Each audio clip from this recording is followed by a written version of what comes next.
You got to realize that in life, there's only two types of people: those who sharpen your sword and those who help you remain dull. Some people in your lives, they're not necessarily even a bad influence. They're not necessarily poor on your growth, but they just don't do anything. They're just there, they're just tokens in the game. Some people you'll be chilling with, and you come back home, you're the exact same person. You link up with them for a couple hours, you come back home and nothing's changed. You go for lunch with them, you come back home and you haven't learned nothing new. You're still the same person. At some point in your life, you're going to realize that time is so precious, time is so valuable to you, that you're going to spend it with people who are going to sharpen your sword.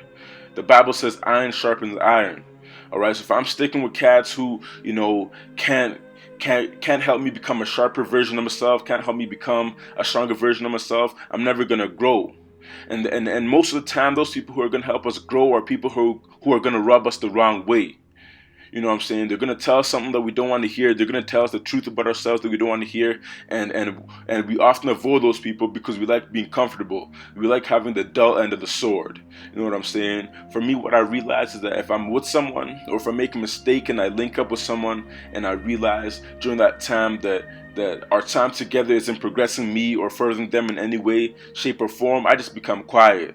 You know what I'm saying? I just stop talking for a bit because I'm not trying to work on my dull side. I want to be with someone that when I meet them, when I link up with them, they challenge me to a different level. They push me to a different level. That's the same thing with working out. Sometimes you get caught up with the same routines, with the same things, with the same people, and then you switch it up one time, and all of a sudden you come back home the day after and you feel sore to a different degree.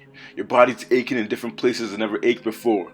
You know what I'm saying? That's the same thing it should be with life. Just because they're a friend, just because they're a family member, you still got to have respect and love for them. But if they're not helping you push, if they're not pushing you to the next level, if they're not forcing you to grow, then there's no point of you spending time with them or being around them for too long. That's what I realized, because life is too short. We don't have too much time here. You know what I'm saying? And if it's not helping you reach purpose, I'm not sticking around with you. I'm not sticking around you. You know what I'm saying? A lot of people, that's just one kind of people. Another kind of people in this world are the people who, once you're around them, is always negative. Something negative's popping. Always something negative that's going on, you know what I'm saying?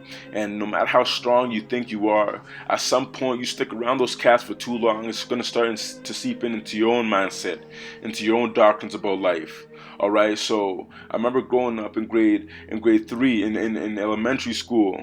All right, I was the kind of cat that when you said something like, "Oh, no one's ever done this before," I was the kind of cat that I would do it. I'd prove to you that someone can do it, and I'd go on.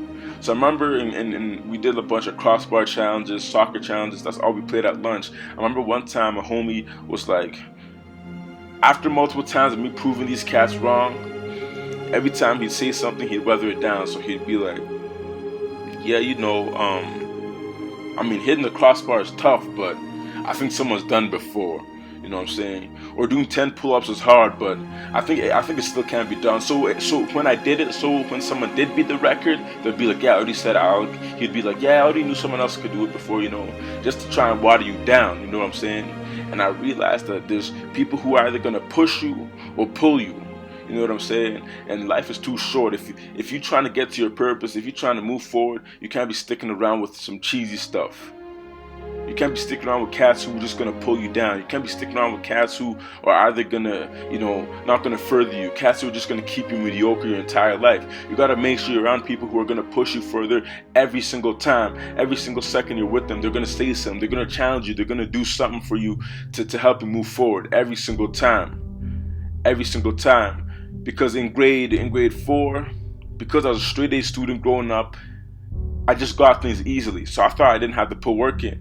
And I remember one time my grade 4 teacher, Mr. Haley, an amazing man. This guy changed the trajectory of my life after this day, because we did this thing in the mornings called morning poetry or morning journal thoughts, something like that. And I remember one day he had just come back from Japan, so he had some dope Japanese music, and he said, "Listen to this music and look at these pictures on the wall, and I want you to write something about them." So I was like, okay, cool. Listen for like 2 seconds, looked at the pictures. I didn't even do any introspection. I just looked at the pictures and like, oh, I know what Japan is, blah, blah, blah. I know they got dope lotus flowers, and I dipped. All right. I was like, with the second person up. When I got up, he's like, yo, Ephraim, come back when you're done. Take your journal back. Come back when you're done. I'm not going to let you hand it in. And I was like, what are you talking about? Surprisingly, I didn't argue. I just took my book and I was pouting, man. I just dipped. I went back to my desk and, this guy crazy. I remember I was so angry that time. I was muttering while I was writing. And I wrote some 3 or 4 more bullet form cheesy sentences. I went back to Mr. Haley and he said, nah, Ephraim, sit down. Sit down, like, come back when you're done, bro. He just kept it real, you know what I'm saying? And I was like, this guy being sarcastic because I'm done. So I went down and I was angry. I was like, this guy's a hater, man. This guy's a snake, you know what I'm saying? What is he trying to tell me to do? And I went and sat down. And I was just sitting there and I was like, okay, cool. Like, started thinking a bit. And I wrote something beautiful about lotus flowers in Japan. And it took me a page and a half to write all this, and I just kept going and going and going. And I went back to Mr. Haley and said, okay, Mr. Haley, I'm done. And he said, okay, cool. And he's like, I know you. I'm actually read this to make sure you wrote something straight. So he read it. 5 minutes, he just kept shaking his head, and he paused for like a nice awkward 15 seconds, and he looked at me, and he said, Ephraim, this is what I'm talking about. He's like, I've seen you write earlier this year. I know you're a very solid writer. I know you're very good at writing. That's why I kept pushing you, because I don't want you to grow up and have an opportunity with the gift that you have of writing, and because you're lazy about it, you don't go to the next level. I don't want to see that happen to you. I don't want to see you miss out on an amazing opportunity because you beat yourself and you were lazy and you didn't know how to push yourself to the next level. He's like, this is what I'm talking about. And I'm gonna tell the class, I'm gonna give this to the class as an example because it's so beautiful.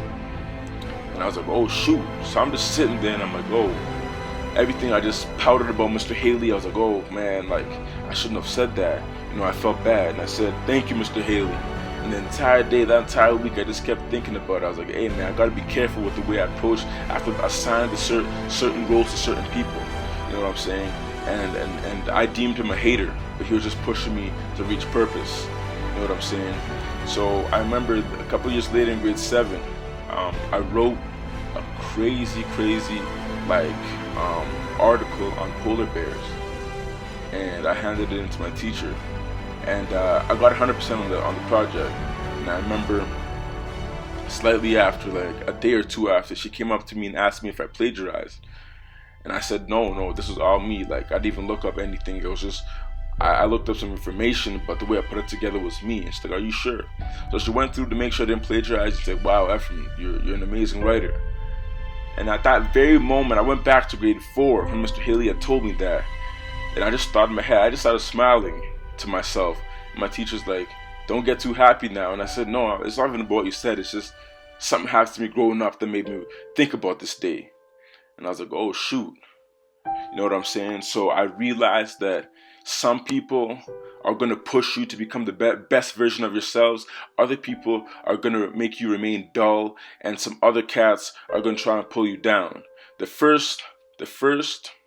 and the latter of the three are the most beautiful ones you can have. Someone who's pushing you forward to get to where you want to go, and someone who's pulling you down. Because if someone's pulling you down, that means they see something in you that they don't see, that you may not see at that point, but they see it in you. So if I see that, if everyone's trying to get to even those movies, you know what I'm saying, when they see someone's getting close to the goal, they're going to try and pull them back because they know once they reach the goal, it's going to get dangerous for everyone else around them. So if someone's hating on you, someone's looking at you strange, if someone's trying to get you to fail, to fall, take a quick break before you rebuttal, before you swear at them back, before you hit them back.